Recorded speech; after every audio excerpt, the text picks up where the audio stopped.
Hey everybody, thanks for showing up today. Hello everybody online. My name is EJ Hassenfratz. Super honored to be here to talk about the software we all know and love, Cinema 4D. I am Creative Director at School of Motion. If you don't know what School of Motion is, we're an online school that makes education accessible for everyone. So if you want to learn motion design, animation, 3D, definitely come and stop by. I created 2 courses myself, all on Cinema 4D. The Cinema 4D Basecamp is all how to get into the world of 3D, and Ascent is kind of like kicking your 3D skills to the next level using Cinema 4D. So what I'm going to be talking about today, my whole presentation is complex simulations made easy, and that S is supposed to be right there. PDF kind of screwed things up there. So why I love Cinema 4D is I think it's one of the easiest softwares to learn 3D. That's why I fell in love with it. That's why I use it all the time, is because I like being an artist, not a technician. And so Cinema 4D is one of those softwares that kind of just gets out of your way and lets you create. And that's basically what I'm be sharing with you today, is how you can get like pretty crazy stuff like this with like just a few clicks. So yeah, my whole presentation today is going to be all about simulations. How many people have used the new simulations in Cinema 4D? I think they got introduced. Of course, the people that work at Maxon have used it. So not a lot of people have used this. Another one. Everyone's shy. Come on. No one can see you. Everyone can just see me. So I'm only the person that should be nervous, not you all out there. All right, so we got, a quarter of people that have used the new simulations. So the simulations kind of cover a whole bunch of stuff. So there's cloth, there's balloons, there's fire. You set stuff on fire, really crazy stuff. And actually, I see Chris Schmidt out there. The presentation after me, Chris is going to be up here and talking more about simulations. So this is the simulations power double hours. But yeah, so let me just share with you a little bit of some of the experiments that I've done with the simulations.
Thank you very much. So those are a whole bunch of examples of the type of simulation stuff you can do. Stop. Some of these things I've either done tutorials on my YouTube channel, iDesign, YouTube/iDesign. Some I've done on previous NAB presentations. Like this right here, I've shown how to do this last year. So if you want to know how to do all this kind of stuff, like check out the Maxon YouTube channel, or check out my YouTube channel, the School of Motion YouTube channel. I've been talking a lot about the simulation stuff because of how powerful it is and just how easy it is to use as well. So what I'm going to do today is mainly talk about the new balloon inflation features and the things that you can do with just the ability to control balloon inflation with vertex maps. That ability was just added in the latest version of Cinema 4D, Cinema 4D 2023.2. So if you haven't updated yet, I think this just came out a few weeks ago. So definitely update, and you can do all of the things that I'm going to show here today. And it's pretty incredible what just adding one simple feature can do to unlock all these different types of possibilities. So what I'm going to show how to do first is a little something like this. So we got this balloon inflation, all this crazy stuff, and then we actually have this texture kind of getting clearer as the object expands out. So it looks kind of like an inflated balloon as that balloon material gets a little like stretched out. That's usually how like an inflatable balloon works in real life anyway. So I'm going to show you how to achieve that. So let's get started with that bit. So I got the Skull Motion logo here. There's one very easy way to make your object balloonifiable, which is totally a word. But basically, you know, if I hit N and then B to get the shading with lines, you can see we don't have a lot of geometry to work with here. Now, there are some things to do as far as like adding subdivisions, and like we can do regular grid and make this smaller. So basically what you want to do is you need way more geometry here to work with to be able to make deformations. Otherwise, you know, things aren't going to bend. So it's kind of like if I use a bend deformer here, or Alt-G to group that, and if we try to bend this object, you can see that without enough definition, this does not look very smooth. The deformation doesn't look very smooth. So it's very similar with simulations. You need enough definition there to get some nice deformations and clothy, balloony type of stuff. So what I'm going to do is I like this little cocktail of generator objects to create and generate really nice topology that will allow you to, like I said, balloonify anything nice and smoothly. And so that cocktail of objects is a volume builder and then a volume mesher. And then what we can do with this logo, this is just an extrude object here. So just change how extruded it is. And then let me just bring this down to like 20. And we're going to place this logo inside the volume builder. And that looks great. I think that's all we need. No, but these are voxels. And what the volume builder does is turn this object into a bunch of voxels. And voxels, if you don't know what they are, they're basically like 3D pixels. And right now we have very big pixels, just like if you blew up an image in Photoshop and you see all those pixels, it looks, you know, it's very pixelated. So what we need to do to get more definition is just shrink down the voxel size that are being generated by this logo. So if I bring this down to, say, 1, you can see like, all right, well, we're getting smaller voxels and we're getting more of our defined logo again. So what we can do at this point is we just have voxels at this point. Nothing's going to render until we put this volume builder into volume mesher. And now we actually have geometry. You can see there's all our polygons. And I'll hit N and then A. And you can see what we got. It's a little, you know, rough around the edges, just like us all, you know. But we can smooth that out using this SDF smooth. And that makes everything really nice and smoothed out. It smooths out. It's like a Gaussian blur for voxels. And so we can, you know, control the strength here. Another thing we can do is like grow and expand this to make it either thicker or thinner. And to do that, we can go and just grab a dilate and erode. And you can see how much thicker that made it. And so we can adjust the offset here by just clicking and dragging and, you know, making it as thick or as thin as we want. So I'll just add like a, you know, a little bit of thickness here. 0.5, 1. That looks good. And you can kind of play around with the order here. These are like effect stacks, so like adjustment layers in After Effects or Photoshop, where depending on which one's on top, changes kind of the look. So you're smoothing, so you're dilating and eroding, and then you're smoothing that result. Otherwise, you're doing the smooth, and then you're dilating, eroding the result of that smooth. So I kind of like this a little bit better. And so right now, if I hit N and B to get back to our garage shading with lines, you can see our topology is not that great, but what was added just a few versions ago was the Z remesher, which is the remesh feature from ZBrush, and it's super, super powerful. And that's inside this remesher right here. So if I go and I plug in this volume mesher into the remesher, what it's going to do, it's going to create much nicer topology. See that nice edge flow now? So this is super, super powerful. And another thing you can do is you can either remove the mesh density, so I can go to like 50% density and have less geometry. And the less geometry you have, the faster the sims will be. And if you have a lot more topology, so I can go 150 and like increase the density of pixels by 50%. So you can use this to like increase the polygon count or decrease.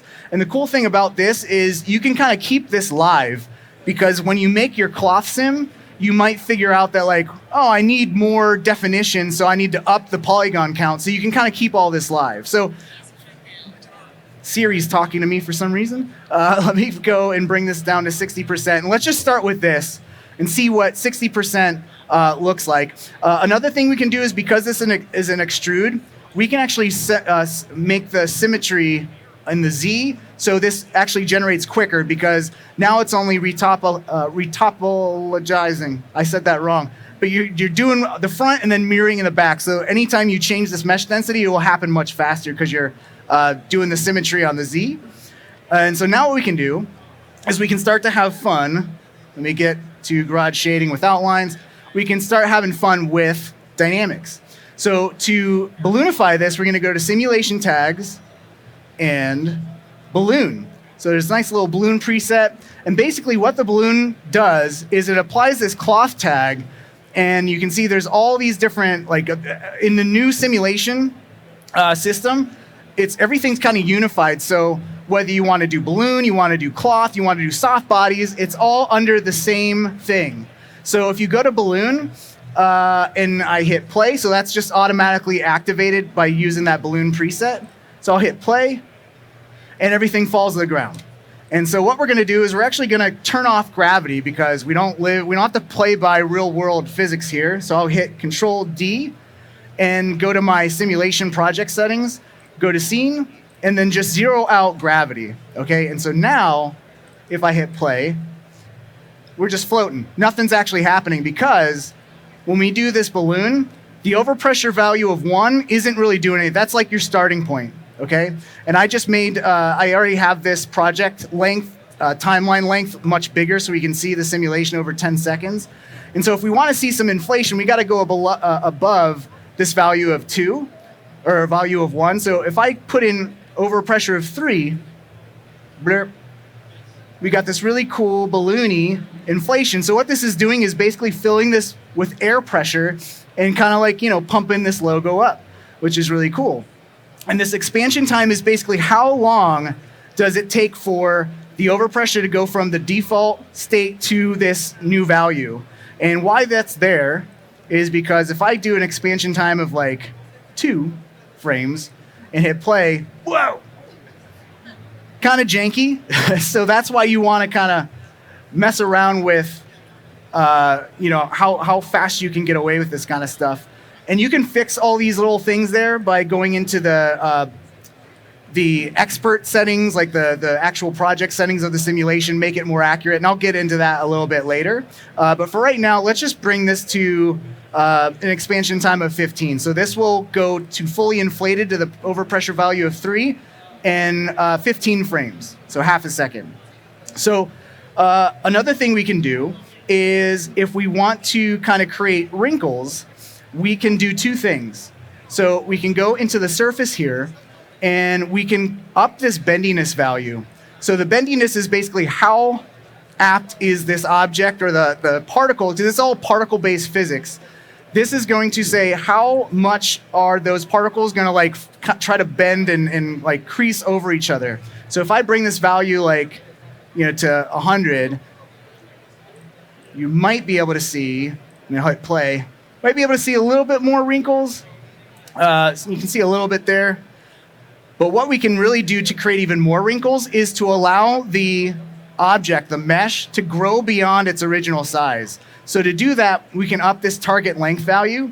And what the target length does is it says, okay, in this simulation, when it initiates, you can actually expand beyond a certain percent of your original size. So if I put 130 in here and hit play, you can see we get all these really nice wrinkles, and this kind of grew even more, because what's happening is we're allowing the mesh to expand 130% of its original scale there. So it's allowing those, like the vertices and all that, to stretch 130% beyond that. And so, we still don't have many wrinkles here, but it's still a pretty cool simulation. So what we can do to try to get more wrinkles is to use this mix animation tab and turn on this with force. And basically, who's familiar with the old soft body dynamic system or the rigid body dynamic system where you had the set or the follow position, follow rotation? So let me actually show that. So if I go, so it's all in the bullet tags. That's the old dynamic system. So as of right now, there's no updated rigid body system. So if you wanted to do rigid bodies, you would have to go back into here. But under that rigid body system, under the force, if you're used to using these follow position, follow rotation, this is basically now called mix animation. And so what it allows you to do is tell the simulation, be like, okay, you can do your simulation, but I also want these particles to try to get back to its original position. So if I just turn on with force, and this basically uses dynamics to try to get back to its original position. So if I hit play now with just that default value, check that out. With just that little value checked on, we got all these really nice wrinkles. And why the wrinkles are happening is because it's allowing it to expand and grow, and because we have the bendiness value up, and we're trying to go back to its original position, that's why we're getting these wrinkles here, which is really cool. So you can adjust the value here. You can go less wrinkles by making this value smaller, or you can get even more wrinkles by bringing this up even more, and you get something really weird like that. But I like this value of 1 or something like that. And so we got that really good thing happening. And so what we can do at this point is, let's see. Let's go into the dynamic expert setting. So Control or Command D. And here's your scene-wide simulation settings. That's where we turned off our gravity. If we go to simulation, these are basically all the settings that allow you to have a more accurate simulation, or kind of slow it down, dampen the energy that's happening. And so let's actually do one thing before we get into this, and that is to control all of these different things. So we adjusted the target length, the balloon, overpressure, and the mix animation. And they all have the ability to throw a vertex map in there. And a vertex map is basically just controlling, assigning a strength value to every vertice, okay? And you can take those strength values to control what part of the object has this target length, which has the overpressure, ballooning, and which has that with force, okay? So to add a vertex map, you can actually add vertex maps to generator objects as of a few versions ago, which is really cool. You don't have to make it editable. So to do that, I'm gonna hit Shift-C, and this is gonna bring up the brand new commander. So if I go to vertex map, vertex map, and just hit enter, and you can see we just added a vertex map to this object. And right now everything is red, which means 0% strength of that vertex map. And we can actually control the vertex map with fields. So on your vertex map, if it's not checked on already, you can use fields. And so if I just rewind here, and let's just grab a spherical field, and you can see the spherical field, if I shrink this down and move this, whatever is yellow is 100% strength of the vertex map, gradient down to 0% strength of that vertex map. And where this comes in handy is when we apply this map to the target length, which to reveal the map area, you just gotta twirl that down. So let's just bring that down there. Go to the balloon, bring that down to the map. And this map is new as of this version. So before you weren't able to use vertex maps with this balloon. Then we can also go into the mix animation and throw that in there as well. And so if I hit play now, whoa, let's make this a little bit bigger. So what you're seeing is the balloon effect that we just had across all of our object is now constrained to this part of our object. Now you can see there's a lot of crazy stuff happening, and this is due to us needing to up our simulation settings to make this look a little bit more accurate. Okay, so what we can do, hit Control or Command D again, and you can up the substeps. One of the things that helps when your simulation's popping a lot is the smoothing iterations.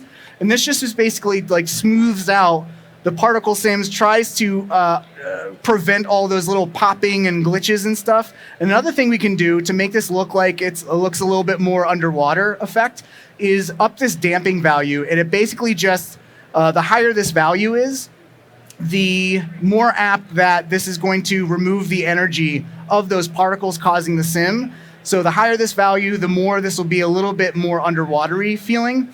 And then another thing that the great Noseman taught me, because of course Noseman teaches me all I know, is to use this velocity clamp and go to the absolute here. And this basically says like, okay, we don't want any of these particles to go too far of a distance in too short of a time. So all those big exploding polygons, like this should temper that down. And so let's try this now. And you can see this is a little more controlled now, right? And so let's actually go, and this is really super inflated.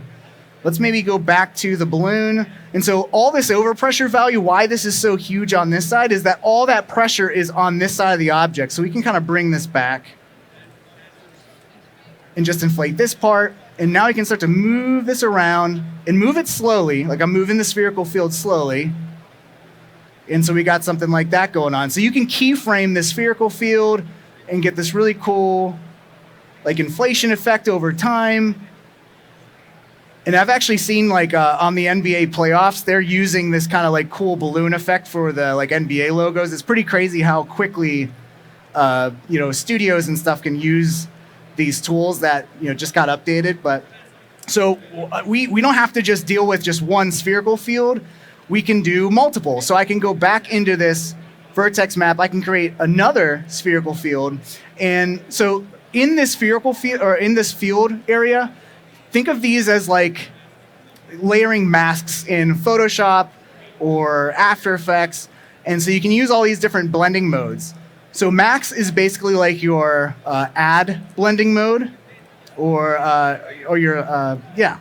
And so you can see that we're kind of adding these values together. So we have a spherical field on this side, spherical field on the other side.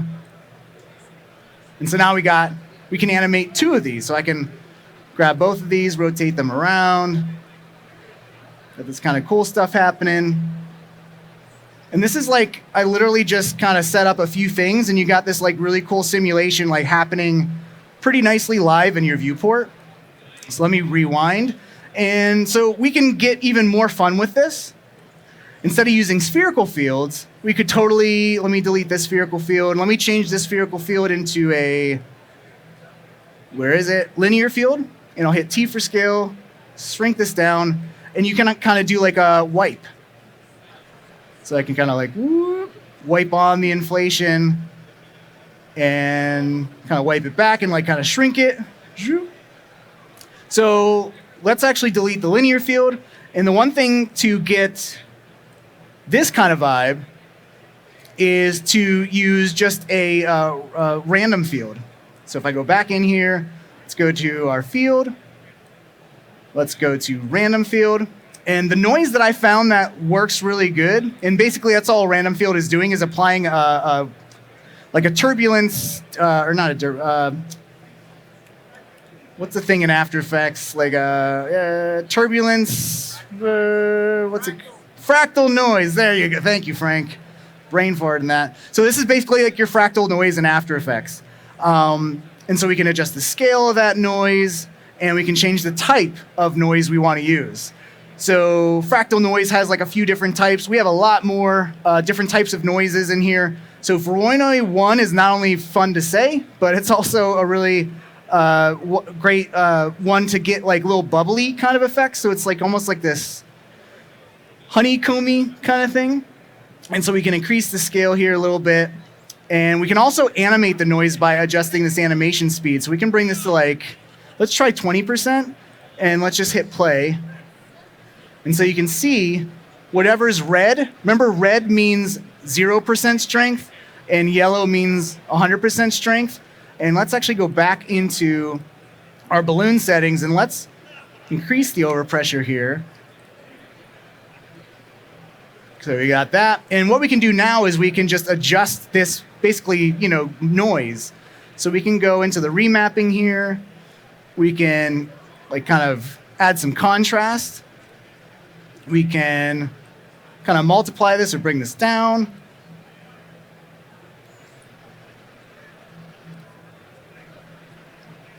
We can clamp these values. So if let's do this. So if we want those little bubbles, we'll adjust the clamping here. You can just kind of art direct how this looks. And let's actually go into the random field and let's make the animation speed a little bit faster. Okay. So now we got this kind of thing going on. Let's go to normal. All right, yeah, let's go like that. So I'm just trying to get this to the point where we're getting a lot of this inflation stuff happening, and so maybe I need to go back into the balloon and up this even more. Have this expand. And another thing I need to do is everything's kind of moving around. I need to actually duplicate this vertex map and invert it. So if I go to basic, invert, and let's just rename this map invert as well. If I could spell. Close enough. Invert. Oh my God. I'm just leaving it. We're leaving it. This isn't a spelling competition. I'm good at Cinema 4D, not spelling. And basically what we need to do is just invert this mix animation. So if I go into here, the ivert, and let's just up that as well. And now let's see what this looks like. Okay, actually, no, we don't want that. Let's do this. And so I think what was happening before is I just needed to increase the strength of, yeah, there we go. So I just needed to increase the strength of that strength there. Increase the strength of the strength of just the ability of this to stay where the object started from. And so now we get this really cool effect with all this ballooning out, and we can adjust this random field scale and the animation speed, so we can have this undulate even quicker. And so we got this really cool bubbly effect. And let's see what this looks like. It's a value of 10. So now I've noticed that the higher this strength value, the more wrinkles you'll get too, which is pretty cool. So, all right, let's bring this scale up to 350. And we got this really cool thing happening. Now, what if we wanted to create a really cool, let's do the baking show thing where I put it in the oven for 45 minutes and you get kind of something like this. So how did let's go, I'm gonna use Redshift, yep. And then let's go to Redshift render view here. And let's see what this looks like.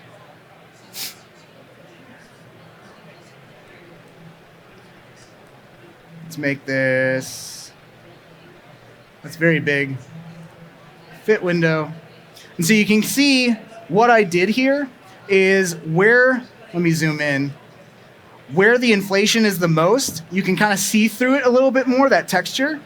So let me show you how I made that texture real quick. So I'll close out of that. And let's rewind. And let me delete this material.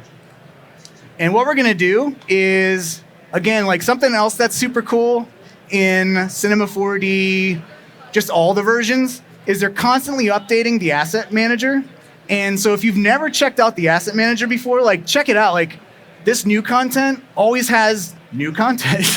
So this is the latest stuff they added. And so what Maxon's been doing a really awesome job at is adding a lot more Redshift presets that are super, super handy. So let's see, there was I don't know if it's part of the new one, but you can see all the new ones that got added. So we got gravel and marble, and you even have HDRI presets. Got all these really cool presets that the one and only Chris Schmidt made here as well, all these capsule presets, which is really awesome.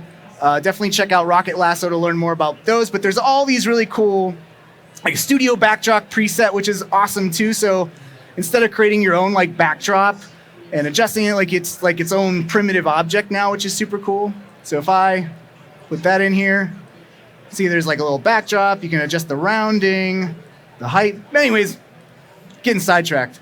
All this cool stuff in here. And the Redshift materials that I use to kind of use as a base is if I just search for plastic. And I'm like, okay, I'll actually narrow down plastic materials. So materials that have the name plastic in it. So you can see there's this rough plastic here.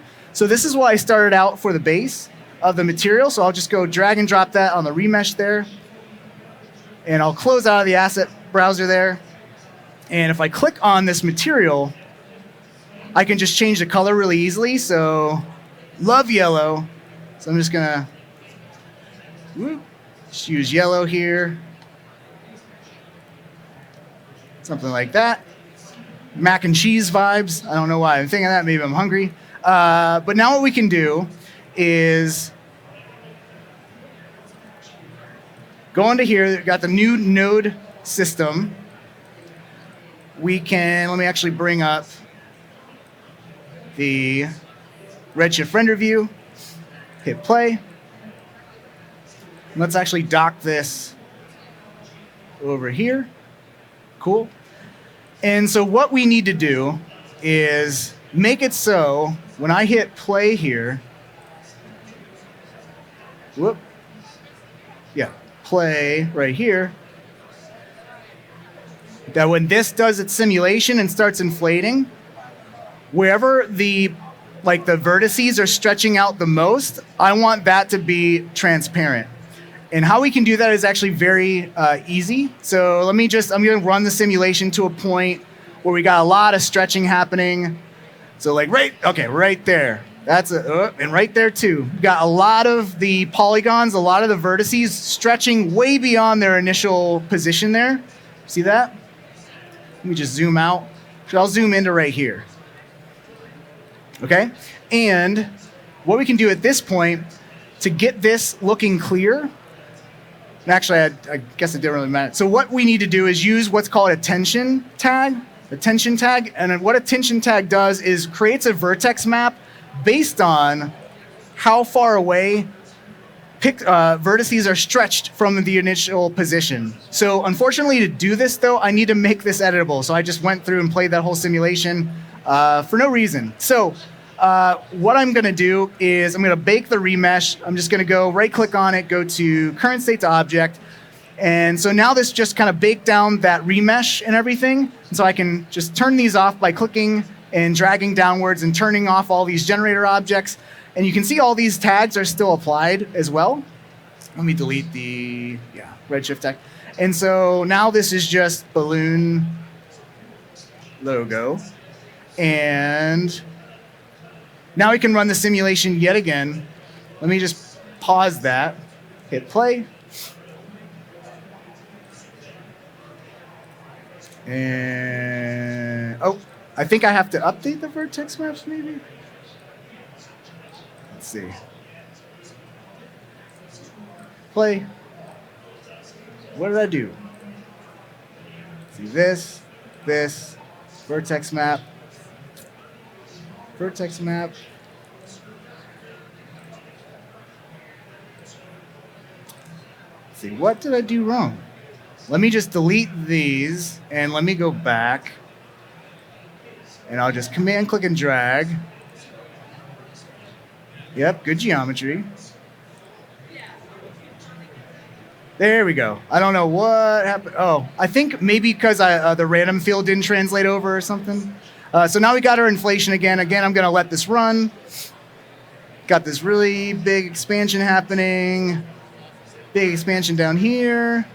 And wait for it and escape to pause the simulation. And then we'll hit play to render this again. And so now what we can do is with this an editable object, I can right click and I'm just going to search for tension. And it's under the rigging tags and there's tension tag. And so what this does is another helpful thing. Go and right click on like literally anything and go to show help if you ever want to learn more about what a thing does. And maybe, is this connected to the internet? Cool, yeah. So really helpful things to like tell you what this could be used for. And you can see that the typical use for like a tension tag is when you rig a character or anything, like you want, if you have like a cloth on it, you want things to fold as it bends around the elbow and stuff like that. But what we're gonna use it for is to create a vertex map that basically tells us, okay, these vertices stretched out from their original position. So what I'm gonna do is first we need to actually go back to frame 0 and say fixed tension. So this is the initial starting state. And so fixed tension, and then we're gonna make a vertex map here. And you can see that I had this new vertex map that's called stretch. And so now at this point, we can go and hit play. And if I select the tension map here, you can see that's generating a map. And right now it's way too sensitive, because what the value is basically if this goes stretches out a value of amount of 1, it's going to say, okay, that's super stretched out. That's going to be full vertex map power. And so we don't want it to be that sensitive. So we want to, let's maybe bring the amount to like 15. And let's go back. And so now if we look at this vertex map, you can see now it's a little bit more sensitive. So now it's going to be, okay, if something's really stretched out, like these little bubbles here, let me actually make this is like so tiny. And hit play again. And go to this. So now you can see the really stretched out areas, that's getting the full strength of that full yellow. And so we can even go, let's go 20. Okay? And so now what we can do with this vertex map is go into our material we created. And the key to this is using that vertex map and plugging it in to control the transmission or the transparency of our material. So if I hit Shift, or actually just C in the node editor to bring up the node commander, I can search for vertex, and we need vertex attribute. This is what's going to allow us to load in that vertex map and control and plug it into different attributes. So I got the vertex attribute. The only thing I need to do at this point is just drag and drop the vertex map into this attribute name, so the stretch one. And so what I can do at this point is just plug in the color into base properties, transmission, weight. And so if I click off of this and okay, so you can already see over here, we have transparency wherever that vertex map is. So the vertex map we're basically using like as a mat. And so this is really cool because this is how you can get that effect of like a balloon inflating, and you can get that really cool like transparency wherever the balloon really inflates super high.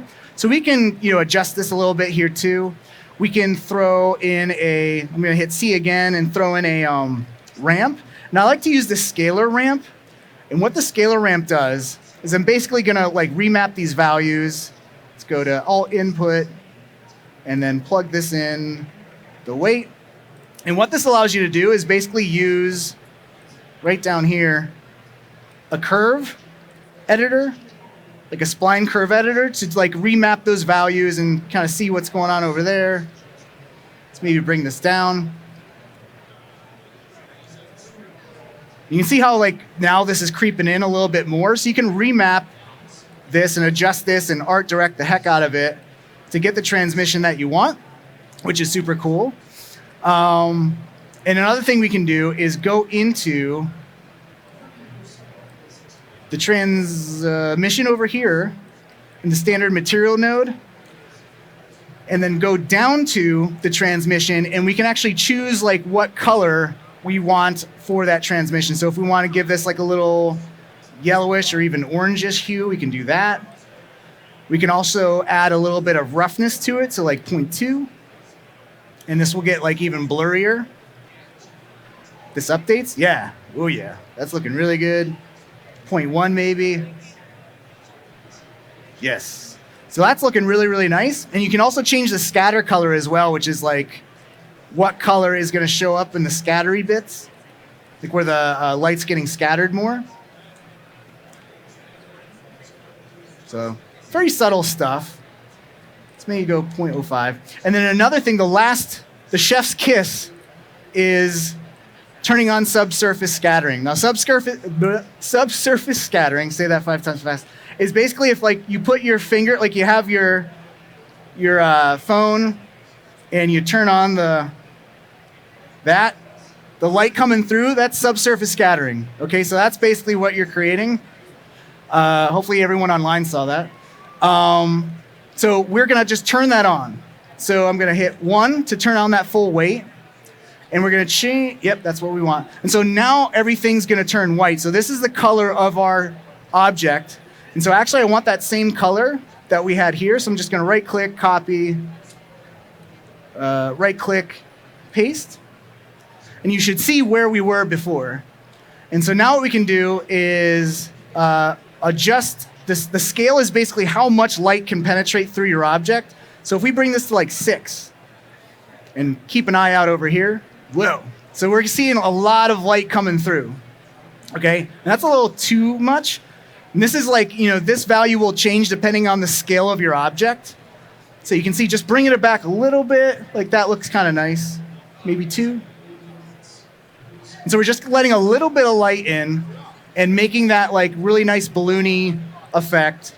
And we can even adjust like what's that color that shows up when the light get absorbed. And so we can maybe, make that a light orange or something like that. Cool. So there's a lot of stuff to do that. And then basically at the end of the day, you got something like this. And these are the different colors that I made as well. And so all this is like a vertex map. Like a vertex map with noise is doing this whole thing. Like there's no keyframes whatsoever. It's just some auto-generated animated noise doing that kind of thing. You can imagine the type of things you can do just by like adjusting what type of noises you're using as well. I think I'm like almost out of time, so I'm gonna like wrap it up. But I am presenting again on Tuesday at 4. So let me just kind of show you what I'll be covering at the next presentation. So I'm going to be covering more like pillowy inflations and stuff like that. And if you really, really want to get into more simulations, like I said, I have a lot of tutorials on my website or on my website, idesign.com, or my YouTube channel here. I also highly recommend a lot of other artists that are doing stuff way cooler than I can do. I just have one last thing, and this is, sorry to show this, but I made a plushie, and thank you. It's based on my real-world 17-year-old pug, and it means a lot to me. It's a lucky pug because he's a lucky pug because they said he wasn't going to live more than 2 months 2 years ago. So it means a lot to me, and this is my first toy. Always wanted to get into toys. But I have it's on sale now for only 12 more days. It's like a Kickstarter, so if we don't get the goal, it doesn't get made. So I'd really appreciate anyone's support. If you just share it out, buy one yourself. I'll give you a high five. I'll buy you a drink.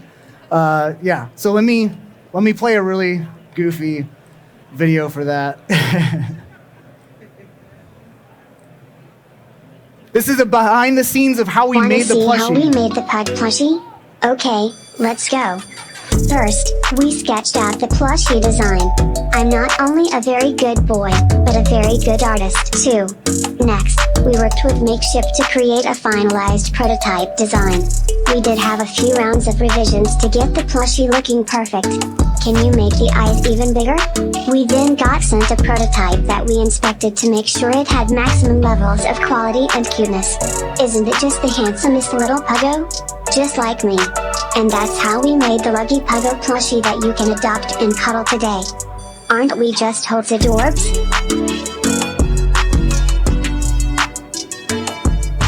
Awesome. So yeah, thank you. Really appreciate that. Appreciate all your support that you've given me through the years. And actually, didn't Winbush have something to say? I see Winbush here. You gonna come in? You gonna come in here? Oh yeah!